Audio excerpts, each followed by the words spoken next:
จากประสบการณ์เครื่องเสียงไฮเอ็นด์อันยาวนานกว่าหลายสิบปี สัมผัสผลิตภัณฑ์ซูเปอร์ไฮเอ็นด์ที่แพงที่สุดในโลก กับหลากหลายแบรนด์ดังพร้อมสับในทุกๆระดับราคา ค้นพบในความเป็นตัวคุณ Audio Absolute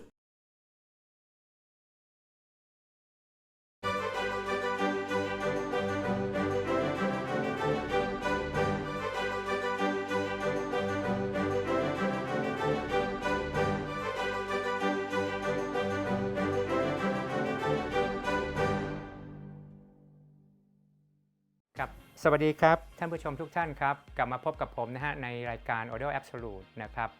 ก็ทุกๆคืนวันศุกร์นะครับหลัง3 ทุ่มเราก็จะมาพบกันนะฮะก็ที่ผ่านมานะฮะที่เทปที่แล้วเนี่ยเราก็ยังไปพูดถึงในเรื่องของบรรยากาศในงานที่มิวนิกใช่ไหมครับก็หลังจากงานมิวนิกนะฮะผมก็ได้ไปท่องเที่ยวได้ไปโรงงานนะครับก็ระหว่างที่ไปท่องเที่ยวก็ได้เห็นบรรยากาศหลายๆอย่างนะครับที่นู่นก็ที่มิวนิกหรือที่อิตาลีหรือที่สวิตเซอร์แลนด์เนี่ยเวลาคนที่เขาถนัดด้านไหนนะครับไม่ว่าจะเป็นนักดนตรีหรืออะไรเนี่ยเขาก็จะไปเล่นในที่สาธารณะนะครับแล้วเขาไม่ได้มาแค่คนเดียวเวลาเข้ามาเนี่ยเขามาทั้งวงนะครับเป็นที่น่าตื่นตาตื่นใจคนมุงดูเยอะเขาก็เปิดให้คนบริจาคนะฮะอยากให้เพราะว่าเอาไปใช้ในการค่าใช้จ่ายในการเดินทางของเขาก็โชว์ให้เราฟังค่อนข้างน่าสนใจนะครับผมไปมาผมก็ต้องหยุดฟังเป็นหมดเพลงนะครับเป็นหลายๆที่นะมาเป็นวงใหญ่ๆเลยบ้านเราส่วนใหญ่ที่ผมเจอนี่ก็อาจจะเป็นแค่กีตาร์ตัวเดียวนะครับหรือว่ามีกีตาร์ตัวหนึ่งนักร้องคนหนึ่งอะไรแค่นี้นะครับยังไม่ค่อยได้เจอที่เป็นแบบมาวงใหญ่ๆมีทั้งออร์แกนมีทั้งกีตาร์มีทั้งกลองมีทั้งอะไรมาอย่างนี้นะฮะแต่ที่นู่นเขามาอย่างนี้แล้วก็เล่นข้างถนนนะครับให้เราได้ดูเลยคนก็มุงดูนะครับน่าสนใจนะครับแล้วผมว่าเป็นบรรยากาศที่เมืองไทยน่าจะมีนะเพราะว่าเมืองไทยก็เก่งๆเยอะนะครับเพียงแต่ว่าอาจจะไม่ได้รวมตัวกันมาทำอย่างนี้นะครับแต่ผมว่าถ้าทำได้ก็ดีเป็นการโชว์ให้เรารู้ว่าประเทศไทยเราก็มีแบบนี้เหมือนกันนะเก่งๆอย่างนี้ก็มีนะแต่ของเขาเนี่ยเขาโชว์นะครับผมไปหลายประเทศมานี่โหโชว์อิตาลียิ่งตามสวนสาธารณะนี่มีเยอะมากนะครับถ้าเป็นที่เยอรมันนี่ก็เขาเรียกว่าเขาเรียกแ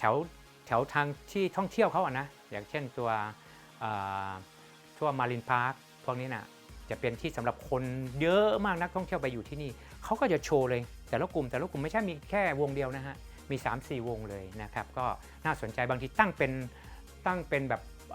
เป็นเขาเรียกว่าเป็นเหมือนกับเป็นเวทีเลยก็มีนะครับก็ฟรีนะฮะแล้วแต่เราจะให้กี่ตังก็แล้วแต่อาจจะเหรียญ2 เหรียญแล้วก็ว่ากันมานะครับแต่เขาก็ทำนะครับนะก็มีบรรยากาศถ่ายมาให้ดูนะครับก็วันนี้นะฮะอยากจะพูดถึงเรื่องของการใช้ไฟนะครับไฟบ้านเพราะว่ามีหลายท่านนะครับเวลาจะมาซื้อเครื่องเสียงหรือว่ามาดูเครื่องเสียงมักจะถามนะครับหลายๆคำถามหลายๆคนมักจะถามว่าเครื่องเสียงตัวนี้กินไฟเท่าไหร่นะครับถ้าผมไปใช้เนี่ยมันจะกินไฟเยอะไหมนะครับนะหรือว่าถ้าผมใช้เปิดทั้งวันเนี่ยผมต้องมีค่าใช้จ่ายเยอะแค่ไหนครับจริงๆแล้วก็อยากจะฝากนะครับวันนี้ว่าอยากจะเอาเกร็ดเล็กๆน้อยๆนะครับเป็นความรู้ให้กับทุกท่านได้รับฟังนะครับว่าจริงๆแล้วเนี่ยเครื่องใช้ไฟฟ้าทุกอย่างทุกตัวที่เราใช้อยู่ชีวิตประจำวันเนี่ยเราสามารถคำนวณได้ง่ายนิดเดียวนะครับนะถ้าเรารู้หลักแล้วก็เรารู้สูตรนิดนึงนะครับสูตรของมันง่ายนิดเดียวเลยวิธีการคำนวณที่เป็นค่าไฟเนี่ยเราใช้สูตร W นะครับเท่ากับ P คูณด้วย T นะฮะ W ก็คือพลังงานไฟฟ้าที่เราใช้ไปนะครับก็มีหน่วยเป็นกิโลวัตต์นะครับต่อชั่วโมงนะครับส่วน P ตัวนี้ก็คือกำลังนี้มันจะติดไว้ที่ตัวเครื่องบางยี่ห้อเขาจะติดไว้ข้างหลังว่ากี่วัตต์ถ้าไม่เขียนไว้เราก็ไปดูในคู่มือนะครับที่เป็นเมนวลเขาจะเขียนไว้เลยว่า power consumption เท่าไหร่นั่นเราก็เอาตัวนั้นมาคำนวณส่วนตัว T ก็คือชั่วโมงในการใช้งานนะครับส่วนค่าไฟการไฟฟ้าคิดเรายูนิตละเท่าไหร่แล้วก็แค่คูณเข้าไปนะครับ อันนี้นะครับเพราะฉะนั้นคนที่จะซื้อเครื่องเสียงไม่ต้องตกใจว่าจะใช้เยอะผมจะยกตัวอย่างนะครับให้ฟังนิดนึงแล้วอย่าลืมว่าเครื่องเสียงที่เราไม่เปิดกินไฟเท่าไหร่กับเราสแตนบายเท่าไหร่แล้วถ้าเราไม่ส่งสัญญาณเข้ามาเนี่ยมันกินไฟเท่าไหร่ที่เขาเขียนว่า power consumption นั้นนั่นหมายความว่าแอมป์ตัวนี้ต้องเปิดฟังครบทุกอย่างนะครับกินไฟที่เท่านั้นก็คืออย่างเช่นผมยกตัวอย่างตัวแอมป์ลักแมนตัวนี้เขาเขียนไว้380วัตต์380วัตต์นั่นหมายว่าในขณะที่เพลย์ในขณะที่เล่นนะครับนะ380วัตต์แต่ถ้าเราไม่เล่น CD เข้าไปเราไม่ส่งสัญญาณเข้าไปเราเรียกว่า no signal คือไม่ส่งสัญญาณเข้าไปแต่เปิดเครื่องไว้อย่างนี้เฉยๆเนี่ยมันจะกินไฟไม่ถึง100วัตต์อาจจะสัก40วัตต์หรือ60วัตต์แล้วแต่นะฮะเราต้องไปดูของเขาแต่ถ้าเราปิดเครื่องแล้วเราสแตนบายไว้เหมือนกับที่เรากดรีโมททีวีกดสแตนบายกดปิดกันนะฮะแต่ไม่มีสแตนบายพวกนี้แค่ 0.5 วัตต์นะครับเพราะฉะนั้นเนี่ยมันไม่ได้ทำงานที่380วัตต์ตลอดเวลา380วัตต์กรณีที่เราเปิดครบทุกอย่างแล้วเราฟังเพลงเราเปิดนะครับทีวีเราเปิดดูทีวีนั้นมันถึงจะกินสมมติว่ามันเขียนไว้240วัตต์นั่นมันถึงจะกิน240วัตต์แต่ถ้าเรากดสแตนบายหรือเรากดดับนะฮะอันนั้นให้ขึ้นสแตนบายอย่างเดียวนั้นน้อยมากแค่ 0.5 วัตต์นะครับนะอันนี้เพราะฉะนั้นเราที่จะกินไฟเยอะก็จะเป็นพวกที่เปิดตลอด24ชั่วโมงอย่างเช่นตู้เย็นนะครับอันนั้นอาจจะต้องเสียไฟแต่เดี๋ยวจะพามาคำนวณไฟเมื่อกี้นี้ที่บอกนะครับว่า W ก็คือพลังงานที่ใช้ไปกี่ยูนิตเท่ากับ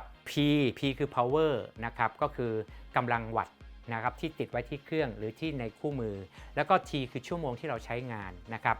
เรามาดูนะวิธีการคำนวณนิดเดียวนะครับ P ก็คือเขาเขียนว่ากำลังวัตต์ใช่ไหมครับผมยกตัวอย่างเอาง่ายๆเตารีดเนี่ย1,000 วัตต์นะครับหน่วยของ W เนี่ยมันเป็นกิโลวัตต์เพราะฉะนั้นเมื่อกี้เราบอกว่า 1,000 วัตต์นี่มันเป็นหน่วยวัตต์อยู่ถ้าเราจะทำให้เป็นกิโลวัตต์เราต้องหารด้วย 1,000 ใช่ไหมครับ 1,000 หารด้วย 1,000 มันก็เหลือ1กิโลวัตต์ใช่ไหมครับถ้าเรารีดผ้า1ชั่วโมงนะครับก็ตัว T 1ชั่วโมงถูกไหมครับก็1คูณ1เป็นเท่าไหร่ครับก็เป็น1ถูกไหมครับก็เป็น1หน่วยนะฮะหรือเราเรียกว่า1ยูนิตนะครับ1ยูนิตก็คือที่เราไปดูที่หน้ามิเตอร์ที่เวลาการไฟฟ้าเขาจะมาเก็บเงินเราเขาจะมาถ่ายที่หน้าตัวที่เราเรียกว่าวัตต์อาวนะครับวัตต์อาวมิเตอร์นั้นเราเรียกว่าวัตต์อาวมิเตอร์นะที่มิเตอร์ที่หน้าบ้านเรานั้นเขาจะไปถ่ายตรงนั้นมันจะเป็นกี่ยูนิตก็คือตัว W ละนะครับแล้วคูณด้วยจำนวนบาทที่เขาคิดต่อยูนิตสมมติว่ายูนิตหนึ่ง3 บาทถ้า1ยูนิตก็แค่3 บาทถูกไหม3คูณ1เท่ากับ3 บาทเพราะฉะนั้นเราใช้รีดผ้า1ชั่วโมงเราจ่ายอยู่แค่3 บาทนะครับนะอันนี้เพราะฉะนั้นเนี่ยวิธีการคำนวณง่ายนิดเดียวผมกลับมาที่ตัวแอมป์ตัวนี้แอมป์ตัวนี้380วัตต์นะครับนะถ้าคำนวณไฟ1ชั่วโมงเท่าไหร่เราคิดง่ายนิดเดียว380วัตต์เราจะต้องทำให้เป็นกิโลวัตต์ก่อนถูกไหมครับก็หารด้วย 1,000 หารด้วย 1,000 ก็ได้เท่ากับ0.38กิโลวัตต์นะครับ1ชั่วโมงใช่ไหมครับก็คูณด้วย1ชั่วโมงใช่ไหมครับก็เท่ากับ0.38คูณ1ชั่วโมงได้เท่าไหร่ครับเท่ากับ1เท่าไหร่ครับก็ได้เท่ากับ1.38ถูกไหมครับ1.38นะครับก็เราคูณด้วยจำนวนบาทที่นี่5 บาทนะครับก็ผมจ่ายอยู่ประมาณสัก 5-6 บาทต่อชั่วโมงนะครับก็ประมาณนี้เพราะฉะนั้นเนี่ยเราสังเกตว่าแอมป์ตัวนี้ผมเปิด1ชั่วโมงผมก็ใช้จ่ายอยู่แค่ 5-6 บาทนะครับอันนี้วิธีง่ายๆนะหรือเตาไมโครเวฟนะครับนะเตาไมโครเวฟเขาเขียนไว้ 2,400 วัตต์นะครับเราเปิดอุ่นข้าวอุ่นอะไร1ชั่วโมงถ้าไม่ถึง1ชั่วโมงเขาก็หารลงนะครับเขาคิดที่อัตรา1ชั่วโมงในการคำนวณเพราะฉะนั้น W เท่ากับ P คูณด้วย T ตัวเตาไมโครเวฟเรา 2,400 วัตต์เราต้องหารให้เป็นกิโลวัตต์ก่อนใช่ไหมครับหาร 1,000 ได้เท่ากับ 2.4 วัตต์ 2.4 กิโลวัตต์คูณด้วย1ชั่วโมงที่เราใช้นะครับมันเท่ากับ 2.4 กิโล2.4 ยูนิตถูกไหมครับคูณด้วยไฟที่เขาคิดตามบ้านทั่วไปเนี่ย3 บาทเองนะฮะหรือ3 บาท 50ประมาณนี้3 บาทคูณด้วย 2.4 ก็ประมาณ 7-8 บาทเห็นไหมครับเพราะฉะนั้นเราใช้เตาไมโครเวฟที่เขาเขียนไว้ 2,400 วัตต์เนี่ยใน1ชั่วโมงเราจ่ายแค่เท่านั้นเองนะครับไม่ได้แพงมากนะครับเพราะฉะนั้นเราสามารถคำนวณได้ทุกเครื่องใช้ไฟฟ้าที่เรามีอยู่นะครับที่บอกนะว่ากินเยอะสุดก็จะเป็นตัวตู้เย็นถ้าตู้เย็นเขียนไว้ 1,000 วัตต์ต่อ1ชั่วโมงแต่เราเปิดวันหนึ่ง24 ชั่วโมงถูกไหมครับเพราะว่าเราไม่สามารถที่จะปิดมันได้แต่อย่าลืมนะครับว่าตู้เย็นไม่ได้เปิดมันไม่ได้ทำงานแบบอุณหภูมิที่เราอย่างนั้นตลอดเวลาเราสังเกตไหมจะมีเสียงได้ยินเสียงตู้เย็นมันตัดตัวคอมมันจะตัดแต่ตอนที่มันตัดเนี่ยมันจะไม่ได้กินเท่ากับจำนวนที่เขาเขียนไว้ที่วัตต์นะครับเราต้องไปดูว่าในขณะที่มันออฟนะฮะมันตัดไปเนี่ยมันเหลือกี่วัตต์เราจะต้องคำนวณช่วงนะครับช่วงที่มันกิน 100% นะก็คือที่บอกว่าสมมติว่าเขาเขียนไว้ว่า 2,000 วัตต์ 2,000 วัตต์นี้มันทำงานกี่ชั่วโมงแล้วมันตัดใช่ไหมครับอันนั้นเราคำนวณค่าหนึ่งแล้วส่วนที่มันตัดตอนนั้นเนี่ยกำลังวัตต์มันจะกินน้อยลงเราก็คำนวณได้นะครับเพราะฉะนั้นตู้เย็นเนี่ยกินเยอะที่สุดเท่าที่มีถูกไหมครับเพราะว่ามันต้องเปิดตลอดเวลาแต่มันจะเป็นช่วงที่บอกนะว่าจะมีช่วงตัดก็กินน้อยหน่อยช่วงที่มันต่ออยู่ที่คอมพิวเตอร์ทำงานเนี่ยมันก็กินตามจำนวนวัตต์ที่เขียนไว้ที่ตัวเมนูหรือว่าตัวด้านหลังของตัวตู้เย็นนะฮะก็จะมีเขียนไว้เลยว่าตัวนี้กี่วัตต์นะเราสามารถคำนวณได้นะครับที่กินเยอะที่บอกนะว่าก็จะเป็นตู้เย็นนะครับแอร์แต่แอร์นี้เราก็สามารถคำนวณได้ว่าเราใช้กี่วัตต์ตัวหนึ่งแล้วก็เราเปิดกี่ชั่วโมงแล้วคูณด้วยจำนวนตัวที่เราเปิดต่อวันใช่ไหมครับเรามี5ตัวแล้วก็คูณเข้าไปนะครับอันนี้วิธีการคำนวณง่ายๆนะครับปั๊มน้ำนะครับอันนี้ต้องใช้ไฟถูกไหมครับมันก็จะดูดเฉพาะเวลาที่เปิดน้ำที่เราใช้น้ำปุ๊บพอน้ำต่ำกว่ามันก็จะดูดเข้าไปเก็บเพราะฉะนั้นช่วงที่ทำงานเนี่ยเราก็ไปดูที่ตัวปั๊มน้ำเลยว่ามันเขียนไว้กี่วัตต์อย่างเช่นมันเขียนไว้ 1,800 วัตต์นะครับมิตซูบิชิหรือว่าฮิตาชิเราไปดูเลยมันจะมีเขียนไว้เลยว่า 1,800 3,600 นะครับ 5,000 แต่นั่นหมายว่าช่วงเวลาที่มันดูดที่มันทำงานถูกไหมครับแต่ถ้ามันอยู่เฉยๆที่เราเสียบไฟไว้เฉยๆมันยังไม่ดูดเนี่ยไม่มีพวกนี้จะน้อยมากก็อาจจะเป็นสแตนด์บายก็ประมาณสักเป็นไม่กี่วัตต์อาจจะ 3-40 วัตต์ก็แล้วแต่หรืออาจจะเป็น 0.5 วัตต์เราต้องไปดูที่เขาเขียนไว้นะครับเพราะฉะนั้นอันนี้เราไม่ต้องไปตกใจเราคำนวณก็คำนวณเฉพาะช่วงที่มันดูดปื๊ดตืดขึ้นไปเนี่ยเราก็เอาตรงนั้นไปคำนวณว่าเราใช้ไฟไปเท่าไหร่นะครับก็ใช้สูตรเดิมเลย W เท่ากับ P คูณด้วย T นะฮะ W ก็คือเป็นกิโลวัตต์นะครับ P ก็คือกำลังวัตต์นะครับแล้วก็ T ก็คือชั่วโมงนะครับทุกครั้งเราจะต้องทำโดยการเอาจำนวนวัตต์หารด้วยพันเพื่อทำให้เป็นกิโลวัตต์เสร็จก็คูณด้วยชั่วโมงที่ใช้งานแล้วคูณด้วยจำนวนเงินที่ของการไฟฟ้าคิดตังเราก็จะรู้ได้ทั้งหมดนะครับว่าเครื่องใช้ไฟฟ้าบ้านเรามีกี่ชิ้นเราชิ้นนี้กินต่อชั่วโมงเท่าไหร่ชิ้นนี้กินต่อชั่วโมงเท่าไหร่นะครับแล้วเราคำนวณได้นะครับว่าเราใช้ไฟเท่าไหร่นะฮะไม่ได้เน้นว่าให้เราไปใช้งานว่าอย่ากลัวนะใช้ไปเลยไม่ใช่เพียงแต่บอกให้รู้ว่าเราสามารถที่จะคำนวณได้ว่าเครื่องเสียงเครื่องใช้ไฟฟ้าของเราใช้ไฟเท่าไหร่เพราะที่บอกนะว่าหลายคนกังวลเพราะว่าแม่บ้านกลัวแม่บ้านจะบ่นเรื่องค่าไฟเพิ่มอะไรพวกนี้นะฮะถ้าเครื่องเสียงแค่ชิ้นเดียว2ชิ้นเนี่ยมันไม่ได้เพิ่มหรอกแต่ไม่ได้หมายว่าให้เราเปิดแช่ทิ้งไว้ถ้าเราไม่ต่อสัญญาณมันก็ต่ำลงไปอีกถูกไหมครับอันนี้เราพูดถึงเราเปิดให้ฟังมีเสียงเลยนะครับก็จำไว้นะฮะว่าที่เราคำนวณที่เขาเขียนไว้ที่จำนวนวัตต์เท่าไหร่ก็แล้วแต่ที่เขียนว่า power consumption เนี่ยอันนั้นคือช่วงที่ทำงานของมันแต่ถ้าช่วง standby หรือช่วงที่อยู่เฉยๆมันจะต่ำมากนะครับเพราะฉะนั้นเราไม่ต้องไปกังวลนะครับว่ามันจะต้องกินไฟไหมที่เขาเขียนไว้นั้นหมายความว่าช่วงใช้งานตามปกตินะครับนะเพราะฉะนั้นก็อยากจะฝากนะครับว่าก็ไม่ได้หมายความว่าให้ท่านใช้นะครับนะกลัวว่าสนับสนุนให้ใช้ไฟฟ้าใช้อันนั้นไม่ใช่เพียงแต่ว่าเราอยากจะให้รู้ว่าวิธีการคำนวณค่าไฟเรานะแต่ละชิ้นแต่ละอันเราควรจะต้องจ่ายเท่าไหร่หรือคนที่จะซื้อเครื่องเสียงเข้าไปใหม่ก ลัวว่ามันจะกินไฟเพิ่มขึ้นทำให้ไฟฟ้าที่บ้านเนี่ยค่าใช้จ่ายเพิ่มขึ้นเท่าไหร่อันนี้เราสามารถคำนวณได้นะครับที่บอกนะว่าเราสบายใจได้ถ้าแฟนนะหรือภรรยาหรือแม่บ้านสอบถามถ้าคุณซื้อมาแล้วไฟจะกินเท่าไหร่คำนวณให้เขาดูเลยวิธีการคำนวณ W เท่ากับ P คูณ T นะครับ P ก็คือ power consumption ของมัน T คือชั่วโมงที่ใช้งานแล้วคูณด้วยจำนวนบาทที่การไฟฟ้าคิดเราแล้วคำนวณให้ภรรยาหรือแม่บ้านฟังเท่านี้นะฮะเขาจะได้ไม่ต้องตกใจนะครับนี่อยากจะฝากนะครับอันนี้คือเก็บความรู้เล็กๆน้อยๆนะครับนะก็อยากจะฝากนะครับวันนี้เราจะพูดกันในเรื่องของส่วนนี้นะครับเพราะว่าหลายท่านที่บอกนะครับว่ากังวลมากนะครับเวลาจะมาซื้อเนี่ยสามมากเลยนะครับโอเคบางคนอาจจะไปเจอแอมป์ที่มีเขียนไว้ 4-5,000 วัตต์ใช่ไหม 30,000 วัตต์อันนั้นก็อาจจะกินไฟเพิ่มขึ้นอีกนิดหน่อยนะครับนะก็อยากจะฝากแล้วก็เดี๋ยวเรามาฟังกันในช่วงหน้าต่ออีกนิดนึงนะครับก็อยากจะฝากแล้วก็ขอพักเบรกนะครับขอบพระคุณครับ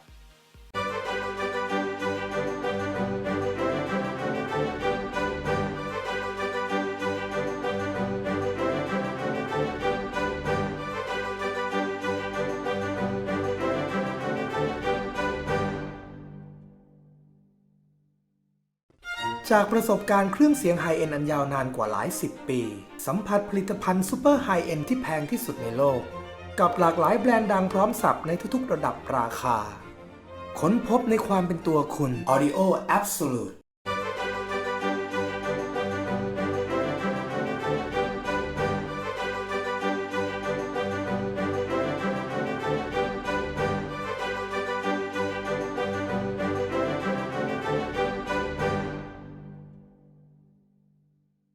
กลับมาช่วงที่2นะครับก็เมื่อกี้ทิ้งท้ายไว้นะครับว่ามีหลายท่านนะครับที่สอบถามมาเวลาจะซื้อเครื่องนะครับไม่ว่าจะเป็นแอมป์ไม่ว่าจะเป็น CD ไม่ว่าจะเป็นเครื่องใช้ไฟฟ้าตัวไหนก็แล้วแต่นะครับมักจะถามนะครับหลายคนถามว่าถ้าผมซื้อไปแล้วเนี่ยพวกนี้จะกินไฟเยอะไหมเห็นหลอดเยอะแยะเนี่ยมันจะกินไฟเยอะไหมผมให้ข้อสังเกตนิดนึงเอาผมยกตัวอย่างที่นี่เลยนะครับผมเปิดที่นี่วันหนึ่งเนี่ยประมาณ10 ชั่วโมงนะครับเปิดทีนึงก็ประมาณ3ตัวอย่างน้อยนะครับผมให้ข้อสังเกตนิดนึงวิธีการสังเกต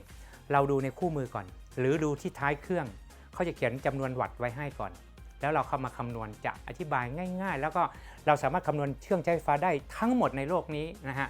หรือในที่บ้านเราใช้ว่าวันหนึ่งเราใช้ไปเท่าไหร่นะครับและเสียเงินกี่บาทนะครับอันนี้ง่ายนิดเดียวนะฮะนี่เป็นความรู้เก็บเล็กๆน้อยๆให้กับท่านผู้ชมนะครับว่าเราจะคำนวณยังไงนะฮะสิ่งแรกเลยเราต้องรู้คำจับคำนิดนึงก่อนว่าตัวโวลต์ที่บ้านเราที่ไฟฟ้าเนี่ยเราใช้คำว่าตัว E เป็นตัวโวลต์เตจนะครับมีหน่วยเป็นโวลต์นะครับแล้วก็ P คือกำลังนะฮะมีหน่วยเป็นวัตต์นะครับแล้วก็ T คือชั่วโมงนะครับมีหน่วยเป็นชั่วโมงนะฮะ T นะครับแล้วก็ W อันนี้ก็คือหน่วยเป็นกิโลวัตต์คุณเคยเห็นไหมมิเตอร์ที่ติดหน้าบ้านเราเขาเรียกว่าอัลมิเตอร์วัตต์อัลมิเตอร์นะครับอันนั้นเขาจะคำนวณออกมาเป็นกิโลวัตต์ต่อชั่วโมงเพราะฉะนั้นเขานับกี่หน่วยก็คูณด้วยจำนวนบาทที่เขาคิดต่อหน่วยหนึ่งกี่บาทแล้วก็คูณเข้าไปแต่เราจะรู้ยังไงผมเอาง่ายๆเลยใช้สูตรคำว่า W เท่ากับ P คูณ T นะฮะ W ก็คือพลังงานไฟฟ้าที่เราใช้ไปนะครับมีหน่วยเป็นกิโลวัตต์ต่อชั่วโมงนะครับนะอันนี้หน่วยของ W ส่วน P ก็คือกำลัง T ก็คือเวลานะครับคราวนี้เรามาดูว่า P เนี่ยเราสังเกตได้ยังไงว่าตัวนั้นก็เขียนไว้ถ้าอย่างเช่นเครื่องทำน้ำร้อนหรือว่าเตารีดถ้าเขาเขียนไว้ 1,200 วัตต์นั่นก็คือตัว P นะครับส่วนตัว T ก็คือชั่วโมงที่เราจะใช้เราใช้กี่ชั่วโมงเราก็คูณเข้าไปนะครับเพราะฉะนั้นแต่ตัว W เนี่ยเขาบอกว่ามันมีหน่วยเป็นกิโลวัตต์เพราะฉะนั้นเราต้องแปลงตัว P ที่เป็นวัตต์ธรรมดาเนี่ยให้เป็นกิโลวัตต์ก่อนนะครับวิธีการแปลงง่ายๆแล้วก็เอาพันหารเพราะฉะนั้นเนี่ยผมยกตัวอย่างเครื่องเสียงผมยกตัวอย่างตัวนี้เลยนะครับลักแมนตัวนี้นะครับลักแมนตัว L509 เราไปดูในคู่มือเขาจะเขียนไว้เลยว่า power consumption 380 วัตต์นะครับเราวิธีการคำนวณว่า ผมเปิดที่นี่วันละ10ชั่วโมงเนี่ยกินไฟเท่าไหร่ผมคำนวณให้380วัตต์ถ้าผมหารด้วย 1,000 เพื่อให้ทำเป็นกิโลวัตต์ใช่ไหมครับมันก็ได้จุด38ถูกไหมครับจุด38กิโลวัตต์ต่อ1ชั่วโมงนะครับนะเพราะฉะนั้นถ้าผมใช้10ชั่วโมงมันก็เพิ่งจะได้เท่ากับ 3.8 หน่วยถูกไหมครับที่นี่ผมจ่ายหน่วยละ5บาทเพราะว่าห้างเขาเก็บผม5บาทผมใช้แค่3จุดเท่าไหร่ฮะ 3.8 ถูกไหมครับคูณด้วย5บาทเท่ากับเท่าไหร่ฮะ15บาทถูกไหมครับ15บาทเองนะครับเห็นไหมฮะไม่ได้แพงเพราะฉะนั้นคนที่จะซื้อแอมซื้ออะไรเนี่ยไม่ต้องคิดมากถ้าคุณฟังวันหนึ่ง10ชั่วโมงเนี่ยก็เป็นแค่หลัก10บาทนะครับเพราะว่าผมยกตัวอย่างอีกอันนึงผมเปิดเนี่ยมันไม่เปิดแอมอย่างเดียวถูกไหมมันต้องเปิด CD เปิด DAC ใช่ไหมครับบางคนอาจจะมี Turntable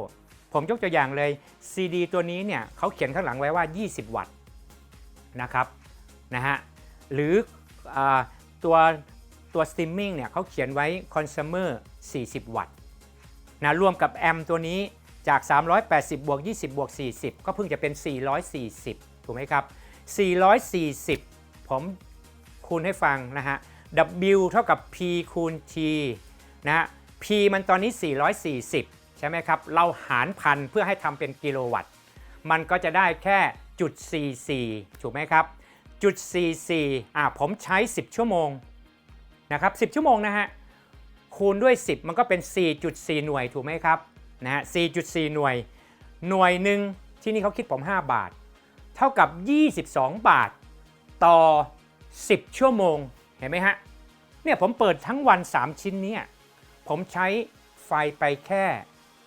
22บาทต่อวันเดือนหนึ่งเท่าไหร่ฮะคูณด้วย30วันก็660ถูกไหมครับ660บาทถูกมากนะครับเพราะฉะนั้นเราไม่ต้องไป กลัวว่าจะใช้บางคนจะซื้อแอมหลอดทีโหกลัวมากเลยนะครับว่ากินไฟเท่าไหร่ขนาดเป็นพันวัตต์ยังกินแค่ไม่กี่บาทเพราะไม่มีใครเปิดวันหนึ่ง10ชั่วโมงเหมือนที่ร้านถูกไหมครับเพราะว่าของผมเนี่ยผมต้องเปิดไว้ก่อนวอร์มฟังไปเรื่อยๆทุกวันลูกค้ามาก็ฟังได้เลยถูกไหมครับแต่เราอยู่บ้านเนี่ยส่วนใหญ่เราจะเอาเวลาว่างใช่ไหมครับบางคนฟังเฉพาะกลางคืน4ชั่วโมงบางคนโอเคเกษียณแล้วอยู่บ้านก็ฟังอาจจะ 3-4 ชั่วโมงอะไรอย่างเงี้ยนะครับเพราะฉะนั้นน้อยมากนะครับเพราะฉะนั้นไม่ต้องไปกลัวแล้วนี่คือการคำนวณคุณสามารถคำนวณได้ทุกอย่างในโลกนี้ที่เกี่ยวกับว่าต้องการว่าใช้ไฟเท่าไหร่นะครับเครื่องใช้ไฟฟ้าที่บ้านเราทีวีบางคนบอกว่าผมเปิดทั้งวันเลย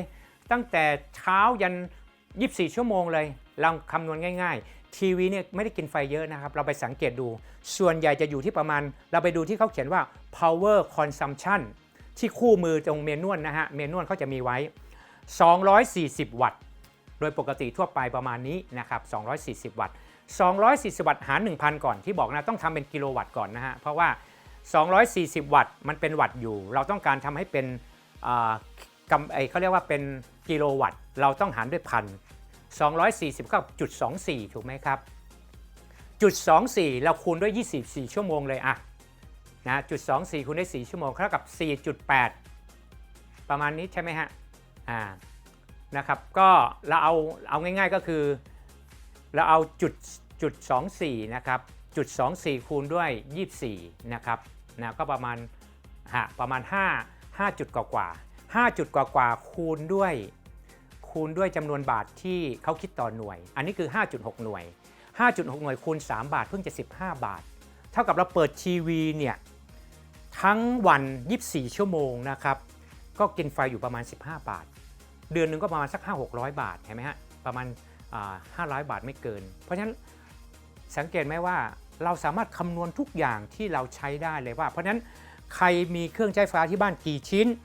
แล้วใช้ชั่วโมงเท่าไหร่เราสามารถคำนวณได้เลยว่าการไฟฟ้าคิดเราผิดไหมนะครับเราควรจะจ่ายเท่าไหร่นะครับนะสมมติเรามีแอร์บ้านนี้เปิด5ตัวเปิดเฉพาะกลางคืนเราก็คำนวณทีละตัวได้อย่างเช่นตัวเล็กตัวใหญ่ไม่เท่ากันถูกไหมครับเราก็สามารถคำนวณต่อตัวได้คืนนี้เราเปิดทั้งคืน9ชั่วโมงเอาง่ายบางคนเปิดตั้งแต่9โมง3ทุ่มใช่ไหมครับถึง6โมงเช้า เราก็คำนวณดูว่าใช้เวลาไป9ชั่วโมง9ชั่วโมงแอร์ตัวนี้เขาตีไว้กี่วัตต์เราไปดูที่ power consumption เขาถ้าเขาเขียนไว้ 2,000 วัตต์ก็คือ2กิโลวัตต์ใช่ไหมครับ2กิโลวัตต์คูณด้วยจำนวนชั่วโมงก่อน9ชั่วโมงใช่ไหมฮะก็กับ18คูณด้วย3บาทก็เป็น54บาทต่อ1ตัวที่เราใช้ต่อคืนแล้วเราคำนวณคูณด้วยจำนวนเดือนเลยคือ60วันโทษที30วันนะครับเราก็จะรู้แล้วว่าเดือนหนึ่งเราจ่ายเท่าไหร่นะครับอันนี้เพราะฉะนั้นผมว่าเป็นความรู้เก็บเล็กๆน้อยๆให้เราไปคำนวณที่บ้านเราได้เลยว่าเราใช้เท่าไหร่ยิ่งผมใช้พัดลมอยู่เนี่ยผมเซฟมากเพราะผมนอนพัดลมนะครับผมไม่ได้นอนแอร์นะฮะผมนอนพัดลมเพราะพัดลมมันมันเขียนไว้แค่100ไม่ถึง100วัตต์หรือประมาณนี้นะฮะ100วัตต์หรือ18วัตต์ถ้าเราเปิดต่อเนื่องนะครับก็อาจจะ100วัตต์อย่างเงี้ยนะฮะ100วัตต์เพิ่งจะจุด1คูณด้วยผมเปิดวันหนึ่ง10ชั่วโมงก็เพิ่งจะ1หน่วย1หน่วยคูณด้วย3บาทถ้าตามบ้านทั่วไปเพิ่งจะ3บาทต่อคืนนะครับน้อยมากเลย3บาทต่อคืนเพราะฉะนั้นผมเปิดเดือนหนึ่งเพิ่งจะเท่าไหร่เองฮะ90บาทใช่ไหมครับเฉพาะพัดลมผมคนเดียวนะก็เราลองคำนวณดูเพราะฉะนั้นเราสามารถคำนวณได้เลยว่าวันหนึ่งบ้านเราใช้ไฟใช้ไปกี่บาทแล้วคูณด้วยจำนวน30วันเพราะฉะนั้นเราคำนวณคร่าวๆได้เพราะฉะนั้นเวลาการไฟฟ้าเข้ามาจดมิเตอร์หรือเราไปเดินดูที่มิเตอร์ได้เลยนะครับก็คือจำนวนหน่วยก็คือจำนวนที่ผมบอกนะครับก็คือ W นะครับเราก็จะรู้เลยว่าตรงนั้นคือจำนวนหน่วยนะครับเราก็มาคูณด้วยจำนวนที่เราคำนวณไว้ว่าตรงกันไหมใกล้เคียงกันไหมถ้าใกล้เคียงก็โอเคถ้ามันห่างกันเยอะเราก็ค่อยไปแจ้งที่การไฟฟ้านะครับว่าคุณผิดไหมเพราะเรามีเครื่องใช้ไฟฟ้าเท่านี้เราคำนวณเราเปิดกี่วันนะฮะเราเปิดบางทีอาจจะไม่ครบเดือนนะฮะเรามีจดไว้ทุกวันอย่างเงี้ยเราจะรู้เลยว่าเราควรจะจ่ายเท่าไหร่นะครับนะเพราะฉะนั้นที่นี่ผมใช้เนี่ยแอร์1ตัว2แอร์ที่นี่ทั้งหมด6ตัวที่นี่นะครับแล้วก็เครื่องเสียงใน3ห้องนะครับแล้วก็เปิดไฟนี้ผมว่าที่นี่100ดวงนะครับเกือบ100ดวงผมจ่ายเดือนหนึ่งแค่10,000 กว่าบาทไม่ได้แพงเห็นไหมครับเพราะว่าเยอะมากนะครับอันนี้รวมทั้งคอมพิวเตอร์รวมทั้งชาร์จมือถือรวมทุกอย่างเลยนะครับนี่ก็ใช้อยู่แค่10,000 กว่าบาทนะฮะเพราะฉะนั้นเนี่ยเราสามารถคำนวณได้ทุกอย่างนะครับนะว่าจำไว้เราจำแค่สูตร W นะครับเท่ากับ P คือกำลังคูณด้วย T ก็คือชั่วโมงนะครับ P นี้เราต้องหารด้วยพันทุกครั้ง P คือกำลังเราดูเครื่องใช้ไฟฟ้าเขียนไว้เท่าไหร่ก็แล้วแต่เราหารด้วยพันแล้วมันก็จะเป็นหน่วยเป็นกิโลวัตต์แล้วคูณด้วยจำนวนตัว T คือจำนวนชั่วโมงที่เราใช้แล้วคูณด้วยราคาที่การไฟฟ้าคิดเราต่อ1หน่วยนะครับเพราะฉะนั้นง่ายนิดเดียวนะครับจำแค่คำว่า W เท่ากับ P คูณด้วย T นะครับง่ายนิดเดียว P มาจากไหน P ก็มาจากเครื่องใช้ไฟฟ้าทุกยี่ห้อต้องมีระบุให้เราว่า power consumption เท่าไหร่เราต้องดูในคู่มือเขาจะมีคู่มือมาหมดถูกไหมครับไม่ว่าจะเป็นพัดลมไม่ว่าจะเป็นทีวีไม่ว่าจะเป็นแอร์ไม่ว่าจะเป็นไมโครเวฟไม่ว่าจะเป็นตู้เย็นไม่ว่าเป็นเตารีดนะครับไม่ว่าจะเป็นเครื่องเสียงทุกอย่างต้องมีให้เราคำว่า power consumption ที่คู่มือมันแล้วเราเอาตัวนั้นแหละมาคำนวณนะครับโดยการเอากำลังวัตต์ของตัวนั้นมาหาร 1,000 แล้วคูณด้วยชั่วโมงที่เราใช้งานแล้วคูณด้วยจำนวนบาทที่การไฟฟ้าคิดเราต่อ1หน่วยแค่นี้ง่ายนิดเดียวนะครับเพราะฉะนั้นทุกคนสามารถคำนวณแล้วก็ทำได้เองนะครับอยากจะรู้ว่าแอมเรากินไฟวันหนึ่งเท่าไหร่เราก็ไปดู power consumption นะครับอันนี้ฝากนิดนึงนะฮะนี่คือเก็บความรู้เล็กๆน้อยๆอยากให้ทุกคนได้รู้เพราะว่าที่บอกนะว่ามีหลายคนจะซื้อกลัวเวลาไปใช้ที่บ้านแล้วไฟกินไฟเยอะภรรยาจะต่อว่าอันนี้คือที่ลูกค้ามาคุยกับผมเลยนะครับมีหลายๆท่านมาคุยผมกลัวซื้อไปแล้วมันจะกินไฟเยอะไหมนะฮะเดี๋ยวไฟขึ้นแล้วภรรยาจะบ่นนะฮะหรือทางบ้านจะว่าอันนี้เราก็เลยมาเล่าให้ฟังนะฮะมาพูดให้ฟังมีเกร็ดความรู้คุณคำนวณได้เลยว่าจริงๆแอมคนที่คุณใช้เนี่ยกินน้อยมากนะครับไม่ต้องกลัวนะครับนะอันนี้ก็วันนี้นะฮะเราก็มีเกร็ดเล็กๆน้อยๆให้สำหรับทุกท่านนะครับหรือท่านใดที่สงสัยยังอยากจะสอบถามมากกว่านี้นะครับในเรื่องของเกี่ยวกับไฟฟ้านะครับก็โทรมาสอบถามได้นะครับที่ Audio Absolute นะครับที่เบอร์02-489-8954 แล้วก็เบอร์มือถือผมนะฮะ0818454321 แล้วก็บริษัทอยู่ที่The Walk ราชพฤกษ์นะตรงวงเวียนพระราม 5 แล้วก็ฝากนะครับสัปดาห์หน้าเราก็จะมีหลายท่านอยากให้ผมอัปเดตสินค้าของผมบ้างนะครับผมก็ครั้งต่อไปนะผมจะมีอัปเดตพวกอาจจะเป็นแอมอาจจะเป็นลำโพงอาจจะอะไรให้ดูนะครับแล้วก็ฝากนะครับว่าอาจจะมีข่าวดีคือเดือนหน้าผมอาจจะจัดงานเพราะว่าปลายปีอาจจะไม่จัดเพราะว่าผมมีเผอิญ ที่ห้องที่กำลังทำเนี่ยมันยังไม่เสร็จแล้วก็อาจจะยืดเยื้อไปถึงปลายปีเลยเพราะฉะนั้นมันจะยุ่งยากมากผมก็เลยคิดว่าอาจจะจัดในเดือนหน้านะครับคอยติดตามทาง Facebook แล้วก็ทาง Audio Night นะครับเพราะอยากจะฝากเพราะว่าเดือนหน้าเราจะจัดราคาเหมือนกับปลายปีเราจะจัดแค่ครั้งนี้แล้วก็ปลายปีจะไม่จัดแทนที่บอกนะว่าเรามีปัญหาเรื่องการทำห้องกะว่าจะเสร็จตั้งแต่เดือนที่แล้วแต่มันไม่เสร็จเราอาจจะยืดเยื้อไปถึงปลายปีก็เลยจะจัดก่อนนะครับก็ขอติดตามเพราะว่าราคาพิเศษและครั้งนี้ก็คือข้ามไปปีหน้าเลยก็อีกเป็นปีๆเลยนะครับก็ขอขอบพระคุณนะทุกท่านที่ติดตามชมรายการแล้วก็กดไลค์กดแชร์ให้นะครับก็ขอบพระคุณแล้วก็ขอสวัสดีนะครับสวัสดีครับ